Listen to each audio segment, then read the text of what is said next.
Hey Facebook friends and YouTube viewers, my name is Dr. Bagley. Thank you for joining us, and this is Lady V. Hola. So as you already know, I've been doing some short clips on my Facebook, and I got a lot of feedback from it being one-sided. So Very one-sided. So in context, so what I decided to do, ask Lady V here, who I've known for years and years. She used to be on the board of directors on my education side, and we've been some good friends for a long time, to balance it out, if you will. So this is where we're here. Today. So, so we decided to do a show. What's the name of the show? The show is called Talk Unity, lining the mind, the body, and the spirit. Right. And I think we need to be more holistic in what we do and talk about not just the relationship as I've been doing, but also talk more about how to keep people healthy, mentally, physically, and spiritually, if we will. So let's get right into it. What do we got? We wanted to talk about New Year's resolutions. Oh, Lord. Yeah, I know. And we make them. But statistically, it states that 60% of us actually make New Year's resolutions, and only 8% of us actually see them through.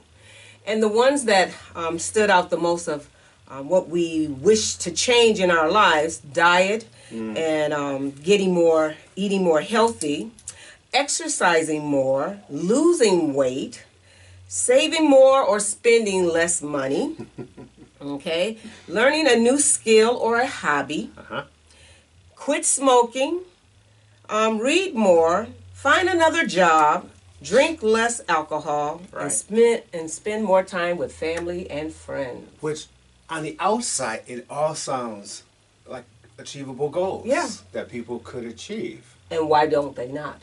Well, my opinion is the excitement of being drunk New Year's and looking at their environment. I think what happens is the motivation of it all starts to fade and reality kicks in. Well, go ahead. I'm thinking that who's actually telling us that we need to make these changes? I mean, where did that really come from? Well, I can judge you and say, hey, you could lose maybe 5 or 10 pounds. You ain't got to do that. All I do is just look in the mirror. Yeah, but I think we take other people's opinion and not look at ourselves and say, why do I want to do this? Am I going to lose weight because I want to be healthy? Am I going to lose weight because I want to get into a new dress, a new outfit? I'm going on a trip. Why are you doing it? Exactly. And so I think when you need to set the mindset of why you're going to do it, you got a better chance of achieving the goal. Right. So then the missing piece is the why. Yes. So it's a good idea to have something to do, but then the why, it was missing in majority, like say 90% of people who fail. And that opens up our first piece of balancing the unity. Okay. The mind. Go ahead. The mind. Changing the mindset of why it is we're doing what we're doing. Go ahead. Right. So in context, I think as a psychiatrist, I would say a lot of people have this idea of growth, but reality kicks in and what that growth seriously means. And I like to use Proverbs 31, the virtuous woman, if I may. Virtuous woman is a romantic love scene about a virtuous woman because of what she and who she is. But in reality, if you actually break her day down, it sucks. Yeah. Now, funny you should say that because I actually picked that one too. So go ahead. Okay. So the outline of a virtuous woman day consists of this. She wakes up before her servants, takes care of her servants, takes care of her kids, kiss the husband, send them off to school, send them off to work, goes to work as an entrepreneur, deals with that jarring because it's a man's world and not a woman's world, comes back home, goes grocery shopping, comes back home, fixes the dinner, takes care of the husband, kids, pleases the husband, and then puts them to bed, and then goes back to work until the candle burns out. And that she does 6 days a week, and 7th day she rests. Yeah. So it's a romantic feel. Oh, let's not mindful. She actually works out somewhere in there, takes care of the body. You hope she's doing that, or better yet, she's skipping meals. Okay, she's feeding everybody else but herself. Right. So, but if you really look at society in today's time, every woman who is a millionaire or has a high title in their job actually has a day like that. Yeah. And it's those ladies who think they need a guy who's rich, or those ladies, balance her. yeah, yeah, or those lady who comes up with that excuse, I'm tired, this is a long day, I hate my people at work. They're gonna come home and then drink the night away or party or social media. I love you guys, but still, the whole idea is those people will never make it, regardless. You said something about coming home drinking. I think what we need to stress is that stress itself causes a gain of weight.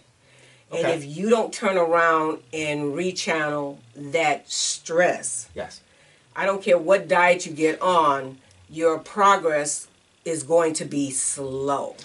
So how does a woman, I have my own opinion, so I'm Yeah. not going to say it. No, tell it so I can help you out. No, you're helping me out right now. For you. How does a woman relieve a stress when it is the guy who's causing the stress and the kids causing the stress and the lack of money causing the stress?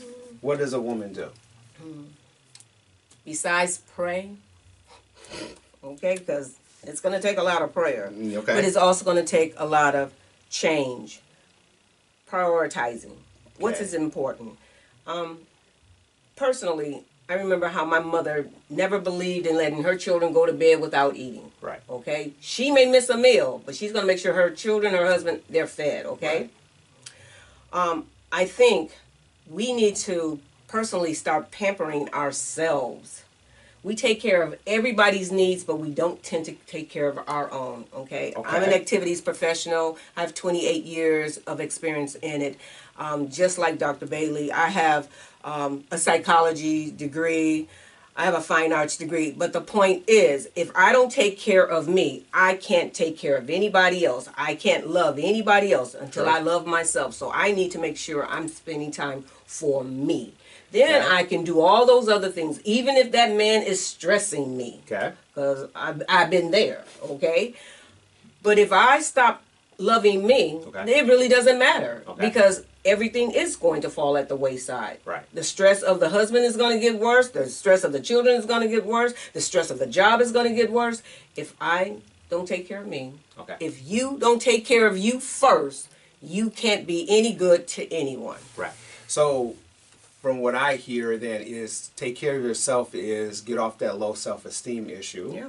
Find something positive. Right. So for those of you who don't know what the esteems mean, it's in two parts. One is when you look in the mirror, how do you view yourself, right? And then the second, your ability. How do you feel about your ability of doing things? Which in reality, everybody has a high and a low on the same time in the same day. Mm-hmm. Meaning, we've been in our professions for a long time, so we're very confident in that, so we have high esteems towards our profession. Mm-hmm. Socially, I hate to say it, it might be a different story. Exactly. Right. I can go to a bar or church or anywhere and feel very timid or insecure when it comes to that social dating aspect of it. So that comes to worth. How do you value yourself? Right. Your own worth. So when a person who lacks money, has a single parent, and has a low self-esteem in the social side of it, what are some of the things that you think as a woman that could improve her self-worth? Well, I'm going to say, besides the fact of seeing yourself as better than what you are, but also surrounding yourself with people that are there, that you are trying to get to. Because if you're still running around with the same old, and they're not going anywhere, well, guess what? You don't see a goal for yourself. Right. Or you may do, but you got them still whispering in your ear. You're listening to them. You're not listening to your heart. Right. To move. And I think that's a lot of 90% of people. The reason why they don't become successful is because they're hanging around weak people mentally and have no goals in their own personal lives. They're like a rat in that little circle thing. Yeah. They're the maze. they're very content. Yes. in that. So if you are someone who wants to break that cycle of boredom, then you just have to realize you have to go above and beyond the normal. Yeah. It's not just good enough to be a mother or a dad. It's not good enough to have a social and a job, but you have to get up before your servants. You have to go to bed when the candles, and then you have to believe in yourself that whatever it is, let it be losing weight, gaining more money, or whatever, you have to put that extra effort in it, and do not make it an event. Make it a lifestyle. Exactly. And I think that's not a another one-time key thing, because we constantly keep changing. Exactly. We constantly keep changing. Exactly. You know, you'll get stuck in what it is that you're doing, and you don't even see that there is great possibilities elsewhere, that you could be doing other things. Exactly. Yeah. Exactly. So an event will always let you down. You can lose 10 pounds in 2 weeks if you were a couch potato and you decided to go to the gym. But once you stop, you're going to gain 20. Exactly. Exactly. The motivation has gone out the window. And then you feel like, oh, I lost 10 pounds. Let me eat a little bit more, right? So it has to be, the why has to be at a longer term of what you want to do to make money and lose weight safely and healthy. Or to have a healthy relationship. It takes time. Yes. So make it a lifestyle change more so than an event change. Exactly, I agree. Then I think their New Year's resolution by the end, in fact, listen, it's a beginning of the year. Yeah. Make it check that box off at the December of that year. Yeah. Give yourself a whole year. Evaluate how the process went. I just want to go back and give you the statistics of percentage of those people who made these resolutions. So I told you about diet and eating healthy. Right. 71% picked that. Exercising more, 65% people picked that. Losing weight, 54%. Saving more or spending less, 32%. And I'm going to stop there just to say this. If you have ads on TV telling you, and you have newscasts like Good Morning 58, and they're telling you that we're going to spend more money on Christmas gifts than we did last year, and if they're telling you that people who overspent the previous year haven't even gotten out of debt from that spending, but going to increase their spending this year. Well, right now, 32%, well, you already know that you're not going to make that one, okay? Broke is broke. Yep. Learning a new skill or hobby, 26%. Did you pick a new hobby? Do you pick one? You just were stating how it should be not an event. So what are you working on new this year? So nothing new, but except for location. My hobby, my getaway is camping. Okay. I love camping. Me, I love to exercise. I did make a resolution going into 2018, but I did want to give up meat completely. So as he just said, come December of last year, mark off how well I did. Well, I made it through over 360. 365, 69, yeah, because I made the statement that I would do it in December the 28th of 2017. Okay. And I actually kept it up. Okay. Lost 35 pounds. Oh. I love to exercise, so that's no problem with me. And I haven't gained any of that back, so that's a good thing. And that's the key, though, because in the beginning of it, it always sucks. Yeah. But as you continue by the end of the year, it's a lifestyle, so you start to love it. And you live it. Yes. You live it. Quitting smoking, 21%. I never smoked, so that wasn't going to be anything for me. Reading more, 17% say they wanted to read more. I don't know how you got too many videos on YouTube. Yeah, exactly. And Kindle and all that stuff. Right. Find another job, 16%. How many of us want to recreate ourselves? Well, to me, this is recreating me. 95% of the nation hates their job, so I think that number should be a lot higher. I agree, because they say that people change jobs not because of the company, it's the people that they have to work with every day, supervisors. The lack of the leadership skill. Exactly. Number 9, drink less alcohol. Well, that wasn't an issue for me either, you know. I need to drink more, but anyway, that's a different subject. if anything, more water for me. 10, spend more time with family and friends, 13%. Isn't that funny how spending time with family is only 13%? If you have my family, you just let it go. Let it go. Let it go.